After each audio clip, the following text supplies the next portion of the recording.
Hoxe reabriu por fin a ponte de Ponte Arnelas, logo das obras de reconstrución nas que a Xunta investiu 5,3 millóns de euros. Na súa posta en uso esta mañá participou a nova conselleira de Infraestructuras. Foi unha labor excepcional que se tramitou con carácter de urxencia, moi complicada polo tempo que tivemos, polas inundacións producidas que se realizou en apenas pouco máis dun ano. Foron 5,3 millóns de euros os investidos pola Xunta de Galicia nesta reposición que permiten que hoxe mesmo se rehabilite o tránsito tanto peonil para os peregrinos, que vemos que son moitos, como para o tráfico viario. A conselleira destacou os laboriosos traballos de desmontaxe da anterior ponte tras detectarse danos en varias péndolas causados pola corrosión, o que fixo que a calzada acabase cedendo. Sobre os retrasos na súa reconstrución, a conselleira di que foi por culpa do mal tempo. As inundacións que hubo, que fixeron que tivésemos que paralizar, comentaba o técnico que a auga chegou hasta estes piares, entonces as circunstancias meteorolóxicas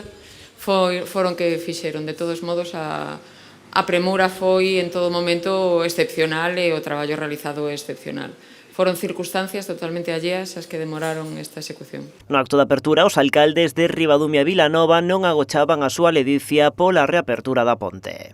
Para nós é un día importante porque a apertura desta ponte era moi necesaria, non? Todo o tránsito que une Ribadumia con Vilanova, pois a verdade é que, como dicía, hai moito tránsito, non? Estábamos utilizando a ponte antigua. A alegría, sobre todo dos veciños da zona, de que este ano, pois, a romería de Santa Marta vai a ser como foi nos últimos anos desde que se fixo a primeira ponte, que xa podemos cerrar o tráfico da vella e darlle o uso, digamos, cultural e veciñal que tiña. A Ponte dos Padriños, de titularidade provincial, sufriu no tempo que estivo pechada a Ponte Nova o paso de todo o tráfico rodado. Será sometida agora a unha revisión para avaliar o seu estado.